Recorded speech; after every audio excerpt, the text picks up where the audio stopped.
여러분, 우리가 믿음으로 살아가는 신앙의 삶이라고 하는 것은 마치 내 정체성이 뭐냐, 정체성을 지켜나가는 싸움이다 고 해도 과언이 아닙니다. 오늘 우리가 이 본문 말씀 20절을 한 목소리로 읽어보겠습니다. 고린도후서 5장 20절입니다.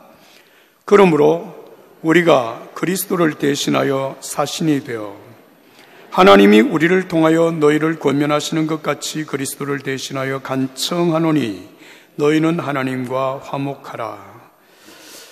그리스도를 대신하여 사신이 되어라고 하는 이 말, 여기에서 사신이 되었다라고 하는 이 말은 성경 원어의 그 풀이를 보면 사신, 이 말은 사절단이라고 할 때 사절 혹은 일꾼 혹은 대사라고 하는 의미로 번역을 합니다. 우리나라 말로는 사신이 되었다 이렇게 번역을 했지만 영어 성경의 대부분의 영어 성경은 엠베스더, 대사라고 번역을 하고 있습니다. 그래서 이 본문의 말씀 한번 따라서 합시다. 우리는 그리스도의 대사입니다. 그런 말입니다. 사신이 되었다. 그리스도를 대신하여 사신이 되었다고, 그리스도의 대사라고 하는 뜻입니다. 여러분, 일반적으로 이 대사라고 하는 뜻이 무엇입니까? 대사라고 하는 사람은 어떤 사람입니까? 나라를 대표해서 다른 나라에 파견되어져서 외교를 맡아보는 최고 직급의 사람을 대사라고 말을 하는 것입니다. 국가의 원수와 그 권위를 대표하여 주재국에 국가의 의사를 전달하고 그 주재국과 파견 파송받은 본국과의 그 관계를 잘 만들어 나가는 역할을 하는 사람이 대사입니다. 그는 대통령의 권한을 대신해서 그 역할을 감당하는 사람이에요. 굉장히 중차대한 책임이 주어져 있는 사람입니다. 그런데 오늘 이 본문의 말씀은 예수 그리스도를 믿음으로 구원받은 하나님의 자녀들을 부를 때 그리스도의 대사라고 그렇게 부르고 있습니다. 우리가 하나님의 나라를 위하여서 그리스도를 대신해서 파견을 받은 대사라고 하는 그런 의미입니다. 그래서 우리는 우리의 삶을 통하여 나를 파송하신 하나님, 나를 파송하신 하나님의 나라를 위하여서 예수 그리스도를 대신하여 우리가 그 일을 감당하고 예수님의 일을 사람들에게 세상에 전하는 책임이 우리에게 있다는 그런 얘기입니다. 지난 5월에 우리 교회 홍영기 집사님이 쿠웨이트 대사로 파송을 받아 가셨습니다. 대사로 파견 받아가던 그 주일에 함께 기도하고 하여튼 대사 임무를 잘 감당하고 오시도록 그렇게 축복을 했습니다. 한국과 쿠웨이트 간의 이 국가 교류가 내년이면 40주년이 됩니다.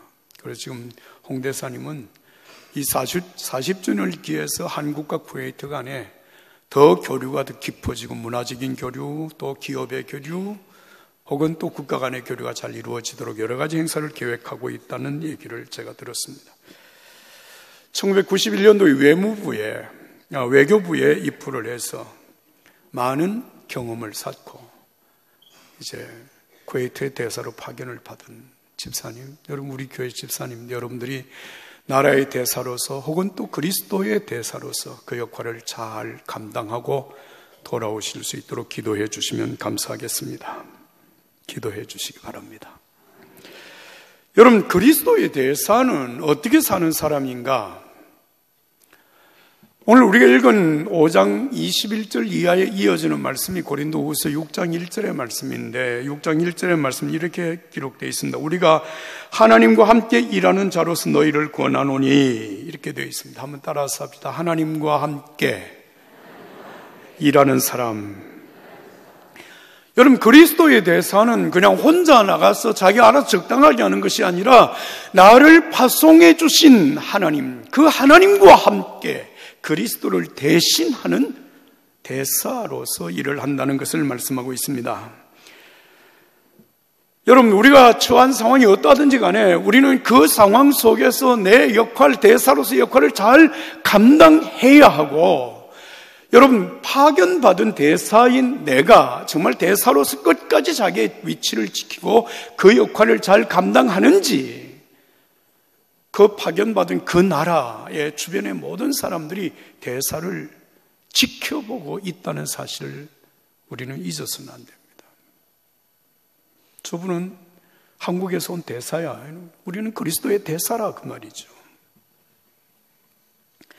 여기 중요한 말은 우리가 그리스도의 대사로서 자리를 지키고 있는지 사람들이 우리를 지켜보고 있다라고 하는 말. 이 말은 대단히 의미심장한 말씀입니다.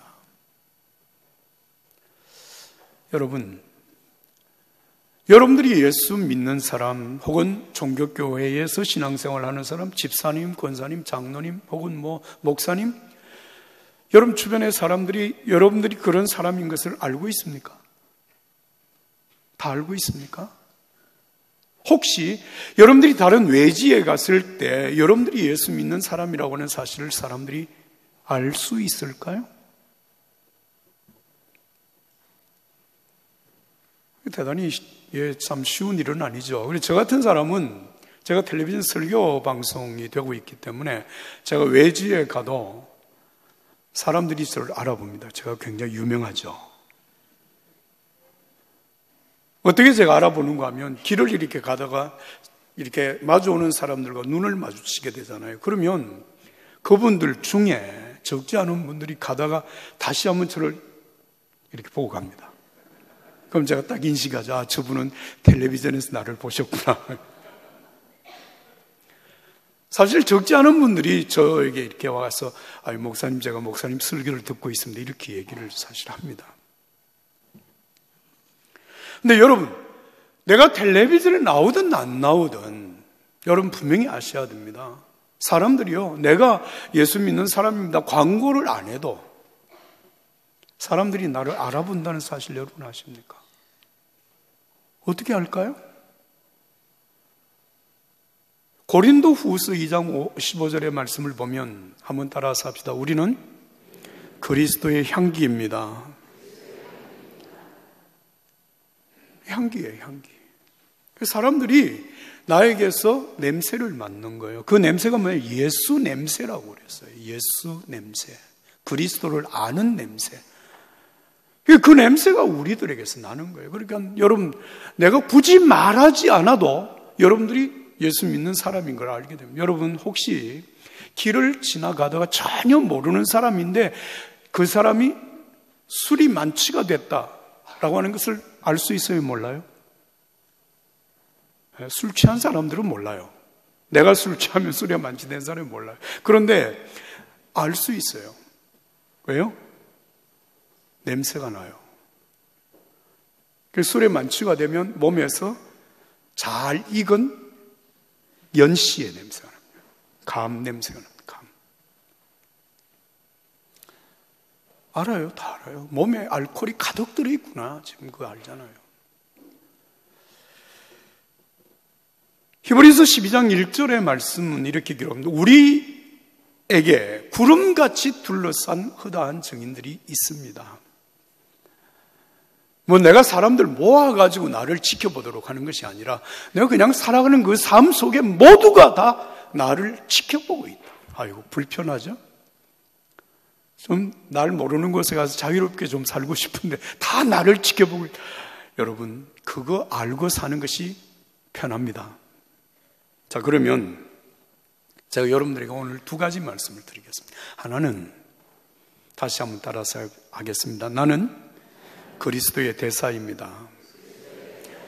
이 사실을 여러분들이 인정하고 그리스도의 대사로서 정체성을 가지고 사십시오. 사람들이 날 모르겠지. 착각하지 마시고. 여러분, 신학적인 용어이긴 합니다만 익명의 기독교인들, 이런 말이 있습니다. 익명. 이름을 드러내지 않는 기독교인들이 있다. 이런 얘기입니다. 이 말이 무슨 말인고 하면 예수를 믿는다고 그 스스로 생각지도 않고 그렇게 또 교회를 다니거나 그렇게 전혀 신앙인으로서의 생활을 하지 않지만 실제적인 그 삶을 보면 예수 믿는 사람들 못지않게 착하게 살고 남을 봉사하며 살고 섬기며 사는 사람들이 있다는 거예요. 그 사람들은 굳이 내가 예수 믿는다고 고백하지 않아도, 교회 가지 않아도 예수 믿는 사람보다 더 진실하게 살아가는 사람들은 구원받은 사람들이다, 뭐 이런 얘기입니다. 여러분, 오해하지 마십시오. 만약에 우리의 구원이 사람의 선행에 의해서 이루어진다면 그 사람은 진짜 구원받은 사람일 수 있습니다. 세상에는 저보다 더 착한 사람들이 얼마든지 많습니다. 예수 믿지 않지만, 교회 나오지 않지만, 아마 선행으로 구원을 받는다면 그분들이 저보다 훨씬 더 천국에 아마 좋은 자리에 서실 수 있을 거예요. 그러나 여러분, 성경은 우리에게 분명하게 말합니다. 신앙인으로서의 자기 정체성이 얼마나 소중한가라고 하는 것을 마태복음 10장 32절과 33절에는 이렇게 기록하고 있습니다. 누구든지 사람 앞에서 나를 시인하면 나도 하나님 앞에서 그를 시인할 것이요, 누구든지 사람 앞에서 나를 부인하면 나도 하나님 앞에서 그를 부인할 것이다. 여러분, 기독교 신앙이 유지되어져 오는 것, 그리고 오늘 이 땅에 교회가 교회로서 여러분 이 땅에 세워져 가는 것은 정말 예수 믿고 착하게 사는 사람들의 그 착한 행실 때문이기도 하지만 더 중요한 것은 순교자적인 신앙을 지켜가는 사람들로 인하여서 교회가 이 땅 위에 세워져 가는 것입니다. 기독교 신앙의 절정의 차원이 뭔가 하면 순교입니다. 순교. 예수 그리스도를 위하여서, 그 믿는 믿음을 위하여 자신의 생명을 내어놓는 사람, 이게 순교자거든요. 근데 우리는 순교자의 신앙 그러면 굉장한 대단한 정말 위대한 신앙으로 우리가 그렇게 생각하기 쉽습니다만은, 여러분, 순교자들이 마지막에 순교당하는 마지막 장면의 질문이 뭔지 여러분 아십니까? 당신 이래도 예수 믿을 거야? 네, 죽는 겁니다. 그게 순교입니다. 다른 건 묻는 거 아닙니다. 오늘 여러분, 우리가 신앙을 지켜나간다고 하는 것은 바로 이 믿음을 지켜나가는 것이고, 교회가 이 땅 위에 존재한다고 하는 것은 예수가 그리스도라고 하는 이 사실을 지켜가는 신앙이 오늘 교회를 교회 되게 하는 것입니다. 우리가 이 사실을 잊으면 안 됩니다. 우리가 주님 앞에 기도하는데, 여러분, 이 기도가 하나님 앞에 연락되는 것은 내가 정말 기도의 문장이 기가 막히게 멋있고 하나님 앞에 찬란한 기도, 아름다운 기도, 그 기도를 드리기 때문에 하나님이 우리의 기도를 연락하시는 것이 아니라 예수 그리스도의 이름으로 드리는 기도가 연락됩니다. 할렐루야. 왜요? 내 기도의 내용이 얼마나 충실하냐 보다 예수 그리스도의 이름, 그 이름 때문에 하나님이 우리의 기도를 받으신단 말이죠. 이걸 우리가 알아야 되는 것입니다. 그런데 오늘 저와 여러분들의 삶에 한 가지 사실상 문제가 있는데, 그게 뭐냐면, 오늘 장로님이 기도하시면서도 그런 기도를 하셨죠. 우리가 하나님의 뜻대로 하나님, 정말 하나님의 기쁨이 되도록 살기를 그렇게 원하고 노력하지만 그렇게 못 사는 우리의 삶이 하나님 앞에 참 죄송해요. 우리를 긍휼히 여겨주세요. 불쌍히 여겨주세요. 그렇게 기도를 하는 것입니다. 이 말의 의미가 뭔가 하면, 내가 신앙생활을 하면서도 내가 봐도 내 자신의 삶이 내가 기대할 만큼의 신앙적인 수준에 미치지 못한다고 하는 것 때문에, 참 내가 사람들 앞에 내가 예수 믿는 사람입니다, 나는 집사입니다, 뭐 장로입니다, 목사입니다라고 말을 하기가 너무 송구스러워서 내 자신의 정체성을 드러내기가 참 미안하단 말이죠. 이게 조금 더 나가게 되면 어디까지 나가는가 하면, 교회를 벌써 내가 나간 지 몇 년인데 도무지 내 삶이 성화가 되질 않아. 그러니까 교회 나가서 죄 짓고 뭐 사람들 앞에 괜히 예수 믿는다는 게 부끄러운 이 상황 속에서 차라리 안 나가고 말지. 그래서 가나안 교인들이 생기는 겁니다.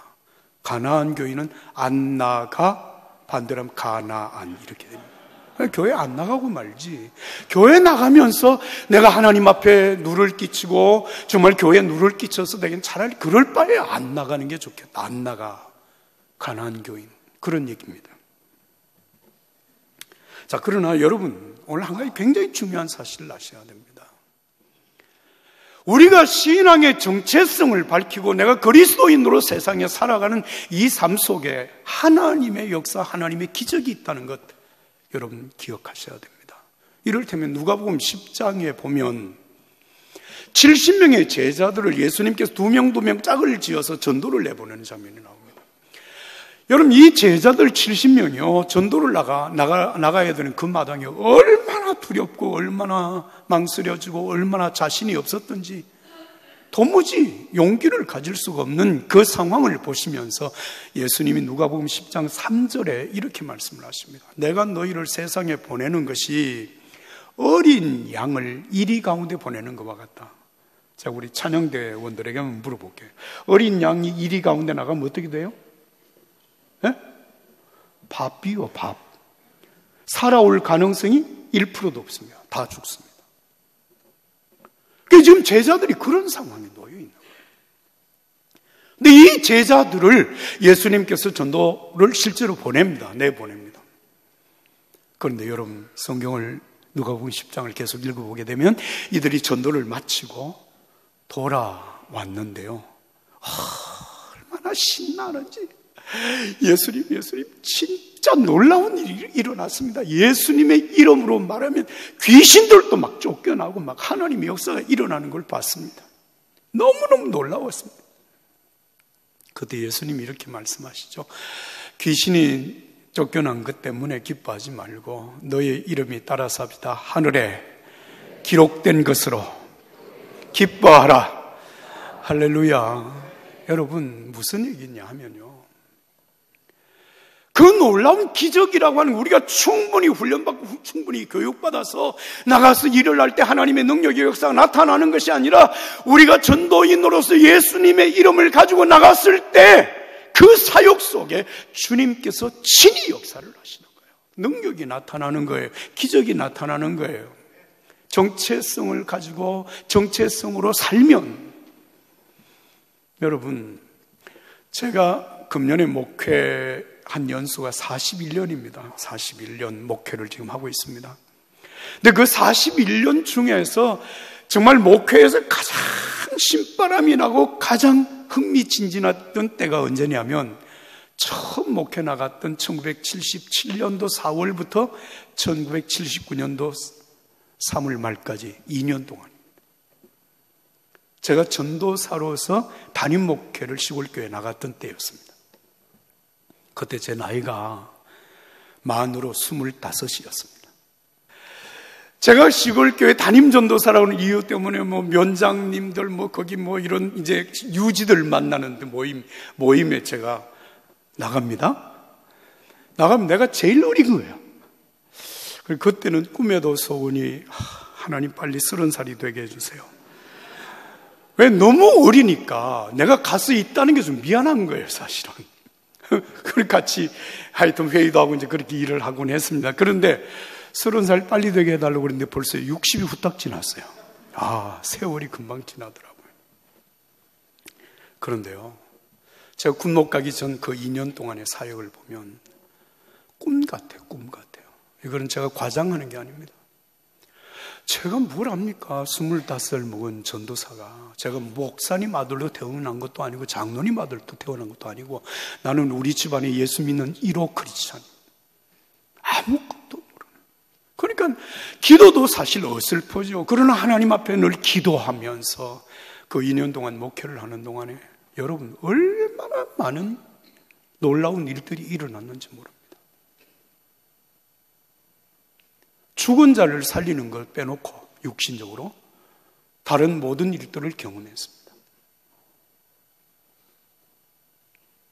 제가 능력이 있어서요? 제가 실력이 있어서? 제가 설교를 기가 막히게 잘해서? 전혀 아닙니다. 내가 교회 담임 전도사라고 하는 이유 하나, 예수의 이름으로 사역을 한다고 하는 그 이유 하나 때문에 주님께서 역사하신 겁니다. 여러분, 신앙의 삶 속에 나타나는 하나님의 역사, 하나님의 축복, 하나님의 기적은 내 자신이 갖추어진 상태 속에서 내 자신의 실력이 충분해서 나타나는 역사가 아니라 내가 정말 부족하지만 예수 그리스도의 이름으로 하나님의 자녀된 믿음으로 신앙의 정체성을 가지고 나갈 때 하나님이 역사하시는 것을 믿으시면 아멘 합시다. 주님이 역사하시는 거예요. 주님이 역사하시는 거예요. 여러분, 오늘 그 다음에 이어지는 말씀 18절과 19절의 말씀 한번 같이 읽어보겠습니다. 18절과 19절 다 같이 읽습니다.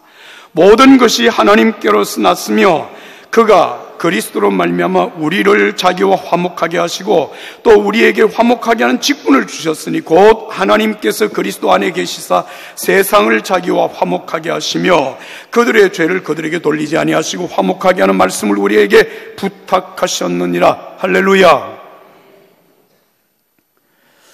여러분, 그리스도의 대사로서 우리가 세상에 나가서 우리가 할 수 있는 일, 또 해야 되는 일이 무엇일까? 딱 한 가지입니다. 화목하게 하는 일입니다.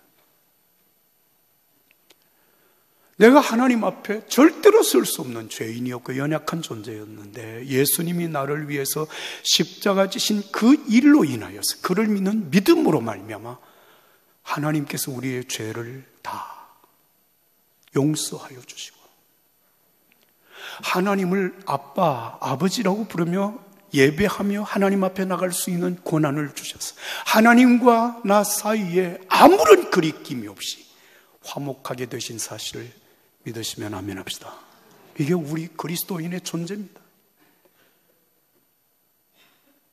이제 예수님으로 말미암아 하나님과 화목하게 되어진 우리들에게 오늘 이 성경 말씀이 그럽니다. 따라서 합시다. 화목하게 하는 직분을 주셨으니 우리에게 화목해 하는 직분을 주셨다는, 다시 말하면 그리스도의 대사로서 우리에게 주어진 직분이 뭐냐면 화목해 하는 일이라고 하는 것입니다.